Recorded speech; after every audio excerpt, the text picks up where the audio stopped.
શ્રી ગણેશાય નમઃ. મિત્રો, આપ જોઈ રહ્યા છો યુટ્યુબ આપણી ચેનલ આવો સત્સંગમાં આપ સૌનું સ્વાગત છે. મિત્રો, આજે આ વિડીયોમાં આપણે સાંભળવાના છીએ તારીખ 2 ઓક્ટોબર 2021 શનિવારે આવતી ભાદરવા માસના કૃષ્ણ પક્ષની એકાદશી, પિતૃ એકાદશી, ઇન્દિરા એકાદશી, જે પિતૃઓને મોક્ષ આપનારી એકાદશી કહેવાય છે. તેની કથા, વાર્તા, મહિમા તથા આ વ્રતનું શું ફળ છે તે વિશે પણ જાણવાના છીએ. જો આપને આ વિડીયો પસંદ આવે તો લાઇક કરજો, શેર કરજો અને આપ આ ચેનલ પહેલી વખત જોઈ રહ્યા છો તો સબસ્ક્રાઈબ કરી લેજો, જેથી આવનાર નવા વિડીયોની માહિતી આપ સુધી તુરંત પહોંચી શકે. ધન્યવાદ. મિત્રો, એકાદશી એટલે 11.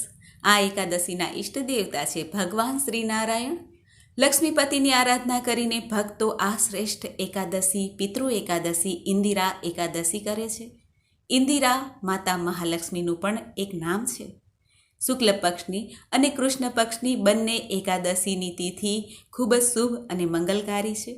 જે ભક્તો એકાદશીનું વ્રત કરે છે તેના પાપનું શમન થાય છે. અને ખાસ કરીને આ ભાદરવા માસના કૃષ્ણ પક્ષની એકાદશી, જેને પિતૃ એકાદશી, પિતૃ મોક્ષ એકાદશી પણ કહેવાય છે, ઇન્દિરા એકાદશી કહેવાય છે. પિતૃપક્ષમાં આ એકાદશી આવે છે તેને કારણે તેનું મહત્ત્વ અધિકથી અધિક વધી જાય છે. ઇન્દિરા એકાદશીનું વ્રત કરવાથી પિતૃઓને મોક્ષ પ્રાપ્ત થાય છે. આ વ્રત ભગવાન નારાયણને સમર્પિત છે, માટે આ વ્રત કરવાથી પિતૃદેવતાની કૃપા પ્રાપ્ત થાય છે અને પિતૃઓને જ્યારે મોક્ષ પ્રાપ્ત થાય છે તેનું પુણ્ય પણ મળે છે. કહેવાય છે કે જે મનુષ્ય બધી એકાદશીઓ કરે છે, તેના વ્રતનું નિયમ પાલન કરે છે, તો તેને પુણ્યની અવશ્ય પ્રાપ્તિ થાય છે. આ લોક તથા પરલોક સાર્થક થાય છે. ધર્મ, અર્થ, કામ અને મોક્ષ આપનારી આ એકાદશી પિતૃ એકાદશી છે. જે ભક્તો ભાવથી, પ્રેમથી આ એકાદશીનું વ્રત કરે છે તેને અંતે વૈકુંઠ ધામની પ્રાપ્તિ થાય છે. ધાર્મિક માન્યતા છે કે ઇન્દિરા એકાદશીનું વ્રત રાખવાથી પિતૃઓની આત્માને શાંતિ પ્રાપ્ત થાય છે, મોક્ષની પ્રાપ્તિ થાય છે. રાજા ઇન્દ્રસેન દ્વારા પણ આપણને આ કથા, આ ઇન્દિરા એકાદશીની વ્રત કથા દ્વારા સાંભળવા મળશે કે આ પિતૃ એકાદશી, ઇન્દિરા એકાદશી વ્રત કરવાનું શું ફળ પ્રાપ્ત થાય છે. મિત્રો, ઇન્દિરા એકાદશીના અમુક નિયમ પણ છે, જેમ કે આ એકાદશીના દિવસે વાળ, નખ કાપવા નહીં અને સવારે જ્યારે સ્નાન કરીએ ત્યારે તે જળમાં ગંગાજળના 2 ટીપા નાખવા અને કાળા કે સફેદ તલ નાખીને સ્નાન કરવું જોઈએ. તથા જ્યારે પણ પિતૃને પિંડદાન કરીએ, પિતૃ માટે શ્રાદ્ધ તૈયાર કરીએ, તેમાં પણ કાળા તલ અને જવ અવશ્ય નાખવા જોઈએ. આમ કરવાથી પિતૃદેવતાની કૃપા પ્રાપ્ત થાય છે અને આ એકાદશીનું શ્રાદ્ધ નાખવાથી પિતૃદેવતાની કૃપાથી વંશમાં પણ વૃદ્ધિ થાય છે. એકાદશીના વ્રત કરનારે ભૂલથી પણ રાંધેલા ભાતનું સેવન ના કરવું. રાંધેલો ભાત કે પછી ચોખા દાનમાં અવશ્ય દઈ શકાય છે. એકાદશીનું વ્રત કરનાર ભક્તોએ 10મીની સાંજેથી જ અમુક નિયમ પાળવાના હોય છે. જેમ કે 10મી તિથિની સાંજે હળવું ભોજન કરવું જોઈએ, લસણ, ડુંગળીનો ત્યાગ કરવો જોઈએ અને એકાદશીની વહેલી સવારે ઉઠીને સ્નાન આદિથી પરવારીને સ્વચ્છ વસ્ત્ર ધારણ કરીને ત્યારબાદ આપણા ઘરના મંદિરમાં જે પણ આપણા ભગવાનનું, ઈષ્ટ ભગવાનનું સ્વરૂપ હોય, ભગવાન શ્રી નારાયણ, લક્ષ્મીપતિનું સ્વરૂપ હોય, તેની પૂજા આરાધના કરાય છે. મૂર્તિ હોય તો પંચામૃતથી સ્નાન કરાવવું અને ત્યારબાદ શુદ્ધ જળથી સ્નાન કરાવીને વસ્ત્ર, અલંકાર આદિ ધારણ કરાવવા. ભગવાનને ભોગમાં માખણ મિશ્રીનો ભોગ અવશ્ય ધરાવવો તથા આ ઉપરાંત સિઝનના ફળ ફલાદી પણ ધરાવી શકાય અને ભગવાનના શ્રીચરણોમાં તથા આ સર્વકાય ભોગ સામગ્રી છે તેમાં તુલસીપત્ર અવશ્ય સમર્પિત કરવા, જેથી ભોગ શુદ્ધ થાય અને ભગવાન તેનો સ્વીકાર કરે. આ દિવસે શ્રાદ્ધ કરનાર ભક્તો જો ખીરનો પ્રસાદ ન રાંધે તો પછી ફ્રૂટની ખીર એટલે કે ફ્રૂટ સલાડ કરીને પણ પિતૃદેવતાને ભોજન કરાવી શકાય છે. આ ઉપરાંત પણ જો બની શકે તો પેંડા, બરફી કે પછી મીઠી ગુંદીનો ભોગ પણ પિતૃદેવતાને લાગી શકે છે શ્રાદ્ધમાં. અને આ શ્રાદ્ધનો પ્રસાદ જો આજે લઈ ન શકીએ તો સૂંઘીને અને ગાયને ખવડાવી દેવો જોઈએ. આમ કરવાથી પણ પિતૃદેવતાની કૃપા પ્રાપ્ત થાય છે. એકાદશીનું વ્રત કરનાર નિરાહાર રહી શકે છે, ઉપવાસ કરી શકે છે, ફલ ફલાદી લઈ શકે છે અને જો નિર્જળા વ્રત કરે તો પણ આ એકાદશીનું પુણ્ય ઘણું કહેવાયું છે. એક ટાઈમ ભોજન પણ લઈ શકાય છે. ગર્ભવતી મહિલા, વૃદ્ધ, બાળકો આદિએ પણ જો આ એકાદશીનું વ્રત ના કરી શકે તો પણ એકાદશીના દિવસે રાંધેલો ભાત, લસણ, ડુંગળીનો ત્યાગ કરવો અને પિતૃદેવતાની આરાધના કરવી, પિતૃદેવતાનું સ્મરણ કરવું, ભગવાન શ્રી નારાયણના મંત્ર જાપ કરવા, ગીતાજીનો પાઠ કરી શકાય અથવા તો શ્રીમદ ભાગવત મહાપુરાણની અમુક કથાઓ છે, જેમ કે ગોકર્ણ ઉપાખ્યાન, અજામિલ ઉપાખ્યાન તથા આ ઉપરાંત શિવપુરાણની કથા પણ સાંભળી શકાય છે, વાંચી શકાય છે. ભગવાન નારાયણના સહસ્ત્ર નામ, વિષ્ણુ સહસ્ત્ર નામ સ્તોત્રપાઠ, નામાવલી આદિ પણ સાંભળી શકાય છે, કરી શકાય છે. આમ કરવાથી પણ પિતૃદેવતાની કૃપા પ્રાપ્ત થાય છે. પિતૃદેવતાની આ એકાદશી વર્ષમાં એક વખત આવે છે, જે પિતૃ મોક્ષ કરનારી તથા અતિશય પુણ્ય આપનારી છે. મિત્રો, આ એકાદશીનું ઘણું મહાત્મય છે. એકાદશીનું વ્રત કરનારે બ્રાહ્મણને કાચું સીધું અથવા બ્રહ્મભોજન, બ્રાહ્મણ ભોજન કરાવી શકાય દક્ષિણા સાથે. આ ઉપરાંત પણ ગાય માતાને લીલું ઘાસ ખવડાવવું કે પછી લીલી શાકભાજી ખવડાવી શકાય અને ઘરનું ભોજન પણ બનાવીને ગાય માતાને ખવડાવી શકાય તથા પક્ષીઓને દાણાની વ્યવસ્થા કરવી, જલની વ્યવસ્થા કરી દેવી અને જરૂરિયાતમંદને દાન પુણ્ય કરવાનું ચૂકવું નહીં. જે પણ શક્તિ હોય આપણી પાસે તે પ્રમાણે દાન પુણ્ય કરવાથી આ એકાદશીનું ફળ અનંત ગણું મળે છે. દાનમાં વસ્ત્ર આપી શકાય, જૂતા ચપ્પલ આપી શકાય, છત્રી આપી શકાય, વરસાદની સિઝન છે. આ ઉપરાંત પણ સોનું, ચાંદી એ પણ આપી શકાય. જેવી આપણી શક્તિ હોય તે રીતના દાન પુણ્ય કરવાથી પુણ્યની પ્રાપ્તિ અવશ્ય થાય છે. બ્રહ્મવેતર્ત પુરાણમાં કહેવામાં આવ્યું છે કે કોઈ પણ એકાદશી કરે છે તો તેના પાપ કર્મ દોષમાંથી મુક્તિ પ્રાપ્ત કરે છે અને આધ્યાત્મિક ઉન્નતિ પ્રગતિ કરી શકે છે. હજારો અશ્વમેઘ યજ્ઞ કરવાથી, સેંકડો વાજપેયી યજ્ઞ કરવાથી જે પુણ્ય મળે છે તે માત્ર આ એકાદશી વ્રત ઉપવાસ કરવાથી જ પુણ્ય પ્રાપ્ત થાય છે. આ પૃથ્વી ઉપર પદ્મનાભ ભગવાનનો આ શુભ દિવસ જે એકાદશીનો દિવસ કહેવાય છે તે વ્રત ઉપવાસ કરવાથી શુદ્ધિ પ્રદાન કરે છે, પાપ દૂર કરે છે. આ તિથિ સમાન અન્ય કોઈ દિવસ શુભ નથી, સમર્થ નથી. 11ના દિવસે ઇન્દ્રિય સંયમ પાળવાથી આંખ, કાન, નાક, જીભ, ત્વચાને 5 જ્ઞાનેન્દ્રિય, મુખ, હાથ, પગ, ગુદાદ્વાર અને જનનેન્દ્રિય, આ 5 કર્મેન્દ્રિય તથા મન દ્વારા કરવામાં આવેલા સર્વે પાપો નષ્ટ થાય છે આ એકાદશીનું વ્રત કરવાથી. એકાદશીનું વ્રત કરવાથી આ લોકમાં યશ કીર્તિ પ્રાપ્ત થાય છે અને અંતે મુક્તિ પ્રાપ્ત થાય છે. એકાદશીના દિવસે ગરીબોને ભોજન કરાવવાથી, યથાશક્તિ વસ્તુ દાન કરવાથી પિતૃના નામ ઉપર તો બીમારીમાંથી રાહત મળે છે અને આરોગ્યની વૃદ્ધિ થાય છે, પિતૃદેવતાના આશીર્વાદ પ્રાપ્ત થાય છે. આ પિતૃ એકાદશીના દિવસે વડીલો, બુઝુર્ગોની સેવા કરવી જોઈએ, આશીર્વાદ પ્રાપ્ત કરવા જોઈએ, એમનું અપમાન ન કરવું જોઈએ. આમ કરવાથી પણ પિતૃદેવતાના આશીર્વાદ પ્રાપ્ત થાય છે. એકાદશીના દિવસે આપણા ઘરના આંગણે કોઈ આગંતુક આવે, યાચક આવે તો તેમને ખાલી હાથ પાછા ન મોકલવા જોઈએ. ફૂલ નહીં તો ફૂલની પાકડીના રૂપમાં તેમને દાન દક્ષિણા અવશ્ય આપવી જોઈએ. ખબર નહીં કયા સ્વરૂપમાં આપણા જ પિતૃદેવતા આપણા ઘર આંગણે આવ્યા હોય, માટે કોઈનું પણ ભૂલથી પણ અપમાન, નિંદા આદિ કરવું નહીં.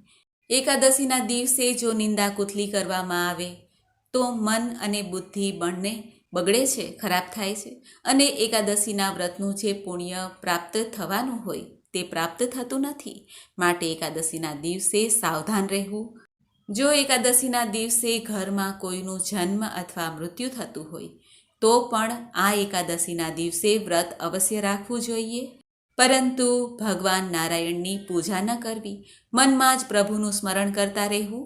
આમ કરવાથી પણ પુણ્યના ભાગી બનીએ છીએ, કારણ કે આ મોટી એકાદશી છે, પિતૃ એકાદશી છે. આ એકાદશીના દિવસે આપણા પિતૃદેવતાને જવના લોટનો પિંડ દઈને તેમાં કાળા અને સફેદ તલ બંને અથવા બંનેમાંથી એક પણ મિશ્રિત કરીને પિંડ બનાવવું જોઈએ અને હાથમાં લઈને પિતૃદેવતાનું સ્મરણ કરવું જોઈએ અને પિતૃદેવતાને પ્રાર્થના કરવી જોઈએ કે હે દેવ, મેં આપના માટે આ પિંડ તૈયાર કર્યો છે.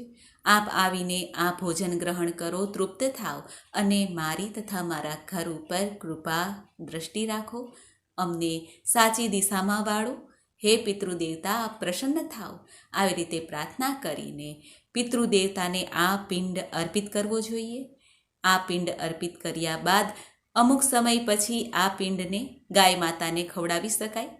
જો ઘરમાં આપણા સ્વર્ગસ્થ સ્વજનનો ફોટો હોય તો તેની સામે આજના દિવસે દીપ અવશ્ય પ્રગટાવવો જોઈએ અથવા ગાયનું શુદ્ધ ઘી પણ ચાલે. આમ દીવો કરીને ફૂલહારની માળા પહેરાવી જોઈએ અને પિતૃદેવતાની સામે મીઠાઈ રાખવી જોઈએ, દક્ષિણા રાખવી જોઈએ. ત્યારબાદ આ મીઠાઈ ગાય માતાને ખવડાવી દેવી જોઈએ અથવા જરૂરિયાતમંદને મીઠાઈ તથા દક્ષિણા બંને આપવી જોઈએ. આમ કરવાથી પણ પિતૃદેવતા તૃપ્ત થાય છે અને આશીર્વાદ પ્રાપ્ત થાય છે. એકાદશીનું વ્રત કરનારે સંકલ્પ અવશ્ય ધારણ કરવો જોઈએ. સંકલ્પ કરવાથી એકાદશીનું પુણ્ય મળે છે. સંકલ્પ એટલે વ્રતને દ્રઢપણે પોતાનામાં ધારણ કરવું તથા પ્રભુના શ્રી ચરણોમાં તુલસીપત્ર સમર્પિત કરીને આ સંકલ્પને પૂર્ણ કરવો અને પ્રાર્થના કરવી કે હે પ્રભુ, મેં આજે એકાદશીનું વ્રત કર્યું છે. આ વ્રત રહેવાની, આ વ્રત કરવાની મને શક્તિ આપો અને આપની કૃપા દ્રષ્ટિ મારા પર રહે, મારા ઘર પર રહે. આ રીતે સંકલ્પ કરવો જોઈએ જેથી એકાદશીના વ્રતનું ફળ મળે છે. અને જ્યારે બારસની તિથિ એટલે કે બીજો દિવસ સવારે સૂર્યોદય પછી આ વ્રતની પૂર્ણાહુતિ પારણા કરવા જોઈએ. એકાદશીના પારણાના દિવસે પણ ભગવાન નારાયણનું પૂજન અર્ચન કરવું, પિતૃદેવતાને શ્રાદ્ધ અર્પણ કરવું. ત્યારબાદ પૂજન અર્ચન થયા બાદ તુલસી પત્ર સમર્પિત થયા બાદ બ્રાહ્મણ માટે કાચું સીધું દક્ષિણા સાથે તૈયાર કરવું અને આ કાચા સીધાનું મંદિરમાં જઈને દાન કરવું અથવા તો કોઈ પણ જરૂરિયાતમંદને પણ દાન પુણ્ય કરી શકાય છે. ફરી આ દિવસે ગાય માતાની સેવા, કૂતરાની સેવા અને કાગવાસ દ્વારા ભગવાન પિતૃદેવતાનું સ્મરણ કરાય છે. આમ કરવાથી એકાદશીનું પૂર્ણ ફળ લાભ પ્રાપ્ત થાય છે, તેમાં કોઈ સંદેહ નથી. મિત્રો, પિતૃ એકાદશી એ સર્વોત્તમ એકાદશી છે. આમ તો એકાદશી એ મહાવ્રત છે, ભગવાન નારાયણનું વ્રત છે, મોક્ષ આપનારું વ્રત છે. પરંતુ વર્ષમાં એક વખત આવતી આ પિતૃ એકાદશીનું મહાત્મય ઘણું વધી જાય છે. આ એકાદશીને પિતૃ એકાદશી કહેવાય છે કારણ કે પિતૃ શ્રાદ્ધના દિવસોમાં આ એકાદશી આવે છે. આ એકાદશીનું વ્રત કરવાથી, આ એકાદશીના દિવસે દાન પુણ્ય કરવાથી, આ એકાદશીના દિવસે શ્રાદ્ધ તર્પણ કરવાથી સીધે સીધું ફળ પિતૃદેવતાને પ્રાપ્ત થાય છે, જેથી આપણને પુણ્ય પ્રાપ્ત થાય છે, પિતૃદેવતાના આશીર્વાદ પ્રાપ્ત થાય છે. કારણ કે પિતૃઓને કોઈ કષ્ટ હોય, પીડા હોય તેમાંથી મુક્તિ પ્રાપ્ત કરાવનારી આ એકાદશી છે, જે ખૂબ જ પુણ્યદાયી છે. જ્યારે પિતૃઓને આ એકાદશીનું વ્રત શ્રાદ્ધ કરવાથી પરમ શાંતિ પ્રાપ્ત થાય છે, મોક્ષ પ્રાપ્ત થાય છે. માટે પુણ્યદાયી આ એકાદશી ઇન્દિરા એકાદશીનું ઘણું મહાત્મય છે, ઘણું લાભ પ્રાપ્ત કરાવનારી આ એકાદશી છે. કહેવાય છે કે આ એકાદશીના વ્રતના ફળથી પિતૃઓને મુક્તિ પ્રાપ્ત થાય છે, મોક્ષની પ્રાપ્તિ થાય છે, જેના કારણે આપણા જીવનમાં કે ઘરમાં રહેલ પિતૃદોષ સમાપ્ત થાય છે, શાંત થાય છે અને પિતૃદેવતાઓના આશીર્વાદથી જીવનમાં ધન, ધાન્ય, આરોગ્ય, સૌભાગ્ય, યશ, કીર્તિની પ્રાપ્તિ થાય છે, વંશ વૃદ્ધિ થાય છે. પરિવારમાં જે ઉત્પન્ન સમસ્યાઓ થાય છે, ક્લેશ થાય છે, દુઃખ દરિદ્રતા આવે છે, તેમાંથી પણ મુક્તિ પ્રાપ્ત થાય છે. કારણ કે આપણા પિતૃઓ તૃપ્ત થાય છે તો આપણને પણ તૃપ્તિ પ્રદાન કરે છે, શાંતિ પ્રદાન કરે છે. તો મિત્રો, આપણે સાંભળ્યું આ ભાદરવા માસના કૃષ્ણ પક્ષની એકાદશી, ઇન્દિરા એકાદશી, પિતૃ એકાદશીનું મહાત્મય. હવે આપણે સાંભળીએ આ ભાદરવા માસના કૃષ્ણ પક્ષની ઇન્દિરા એકાદશીની વ્રતકથા. બોલો ભગવાન નારાયણની જય. રાજા યુધિષ્ઠિર ભગવાન શ્રી કૃષ્ણને કહે છે, હે કૃષ્ણ, ભાદ્રપદસ્યા સીતે પક્ષે ઇન્દિરા નામ નામતઃ તસ્યા વ્રતપ્રભાવેણ મહાપાપમ પ્રણશ્યતિ. અર્થાત યુધિષ્ઠિર રાજા ભગવાનને કહે છે, હે મધુદૈત્યને મારનારા કૃષ્ણ, ભાદરવા માસના કૃષ્ણ પક્ષને વિશે કયા નામની એકાદશી આવે છે? મારી આગળ પ્રસન્નતાપૂર્વક તેની કથા કહો. આ સાંભળીને ભગવાન શ્રી કૃષ્ણ રાજા યુધિષ્ઠિરને કહે છે, હે ધર્મરાજ, ભાદરવા વદી એકાદશીનું નામ ઇન્દિરા છે. તે દિવસે વ્રત કરવાથી મહાપાપ નષ્ટ થાય છે અને અધોગતિ પામેલા પિતૃઓનો ઉદ્ધાર થાય છે.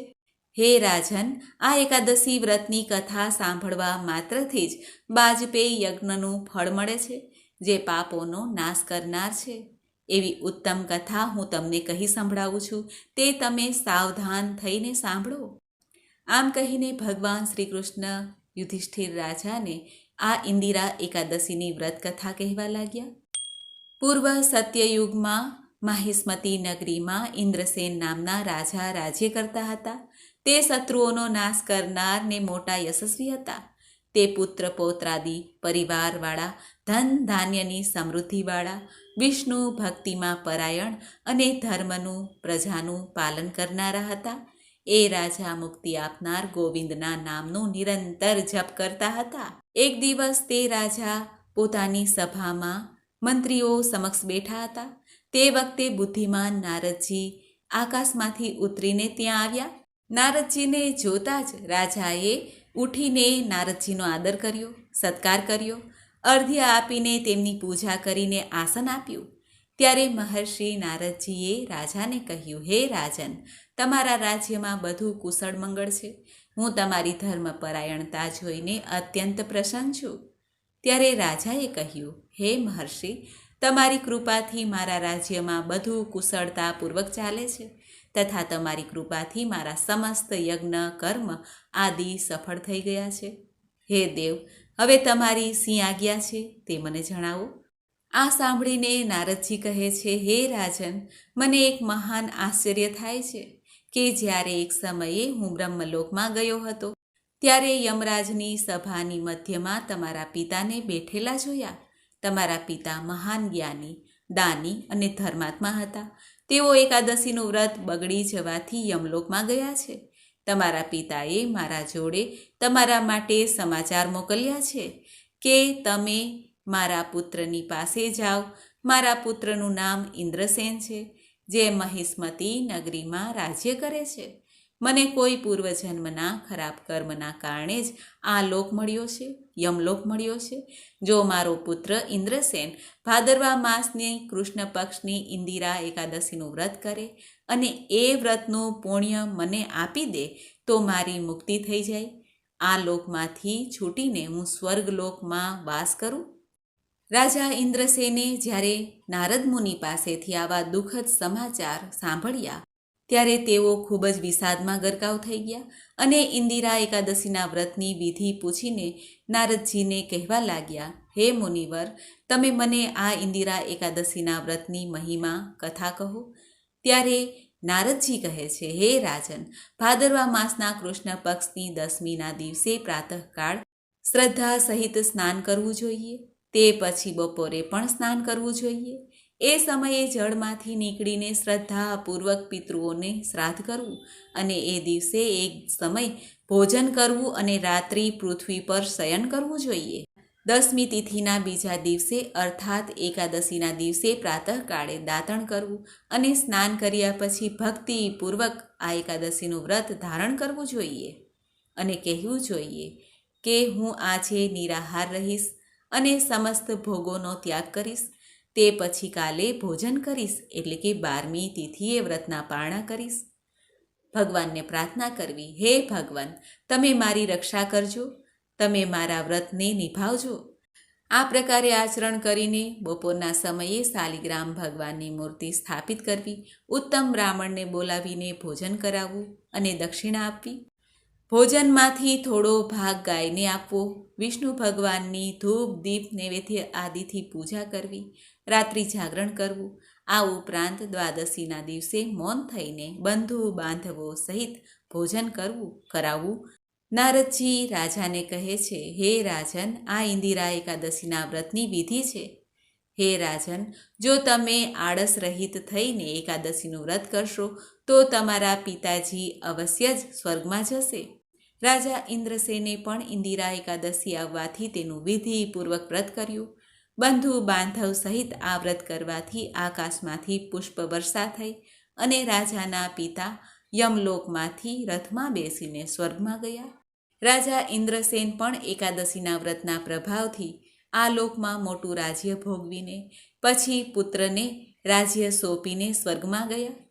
ભગવાન શ્રી કૃષ્ણ રાજા યુધિષ્ઠિરને કહે છે, હે યુધિષ્ઠિર, મેં ઇન્દિરા એકાદશીનું મહાત્મય તમારી પાસે કહી સંભળાવ્યું.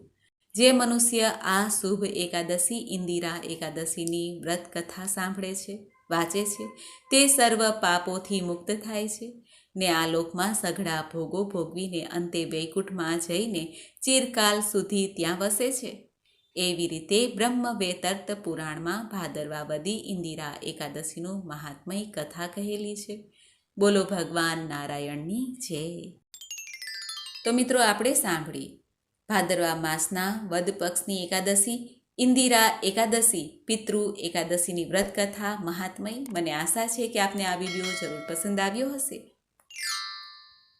ઇન્દિરા એકાદશીના દિવસે પિતૃતર્પણ, પિતૃ આરાધનાની સાથે ભગવાન નારાયણ લક્ષ્મીપતિનું પણ પૂજન કરવાનું મહાત્મય છે. આ બંને કાર્યથી ઉત્તમ લોકની પ્રાપ્તિ થાય છે. જે મનુષ્ય ભગવાન નારાયણનું પૂજન કરીને પિતૃદેવતાનું તર્પણ શ્રાદ્ધ કરે છે તે આ લોકમાં ભુક્તિ અને અંતે મુક્તિ પ્રાપ્ત કરી શકે છે. આ પિતૃ એકાદશીના દિવસે તુલસી માતાજીનું પૂજન કરવાથી, દીપદાન કરવાથી પણ પુણ્ય પ્રાપ્ત થાય છે. સર્વે પાપો નષ્ટ થાય છે, આરોગ્યની પ્રાપ્તિ થાય છે. ભગવાન સૂર્યનારાયણ દેવને વહેલી સવારે અર્ધ્ય આપીને અર્ધ્યના જળમાં કાળા તલ, સફેદ તળ અને સફેદ ફૂલ અર્પિત કરીને ભગવાન સૂર્યનારાયણની પ્રસન્નતા માટે આવી રીતે પિતૃદેવતાનું સ્મરણ કરવાથી પણ પુણ્યની પ્રાપ્તિ થાય છે. આ પિતૃ એકાદશીના દિવસે ભગવાન નારાયણનું સ્મરણ કરવાથી, સતત નામ જપ કરવાથી તથા ભગવાનની લીલા કથાઓનું શ્રવણ કરવાથી પણ મન શુદ્ધ થાય છે, બુદ્ધિ પવિત્ર થાય છે અને પિતૃદેવતાની પણ કૃપા પ્રાપ્ત થાય છે. આપણા પિતૃદેવતા આપણી પાસેથી કંઈ યાચના કરતા નથી, પરંતુ આ આપણા મસ્તક ઉપર રહેલ પિતૃ ઋણ છે, જેમાંથી મુક્તિ પ્રાપ્ત કરવાનું આ ઉત્તમમાં ઉત્તમ સાધન કહી શકાય. આ પિતૃ એકાદશી ઇન્દિરા એકાદશીનું વ્રત કરીને આ પુણ્યનું ફળ પિતૃદેવતાને અર્પણ કરવાથી પિતૃ મુક્તિ થાય છે અને પિતૃદેવતા આપણને આશીષ દેતા જાય છે, જેનાથી જીવનનું કલ્યાણ થઈ જાય છે અને મૃત્યુ પછી મોક્ષની પ્રાપ્તિ થઈ શકે છે. આવી આ શુભ અને મંગલકારી પિતૃ એકાદશી છે, ઇન્દિરા એકાદશી છે. આ એકાદશીના સ્વામી ભગવાન નારાયણને આપણે વંદન કરીએ અને પ્રાર્થના કરીએ કે હે પ્રભુ, અમારી ઉપર સદૈવ કૃપા દ્રષ્ટિ રાખજો. હે નાથ, અમારા પિતૃદેવતા અમારી ઉપર સદૈવ પ્રસન્ન રહે એવા આશીષ આપજો. અમારું કલ્યાણ કરજો, ભુક્તિ મુક્તિ આપજો. બોલો ભગવાન લક્ષ્મીપતિ નારાયણની જય. શ્રી કૃષ્ણ ગોવિંદ હરે મુરારી, હે નાથ નારાયણ વાસુદેવ. હરે રામ, રામ રામ હરે હરે, હરે કૃષ્ણ કૃષ્ણ કૃષ્ણ હરે હરે. બોલો ભગવાન નારાયણની જય. મિત્રો, મને સાંભળવા માટે ધન્યવાદ. આપ સૌને મારા જય શ્રી કૃષ્ણ.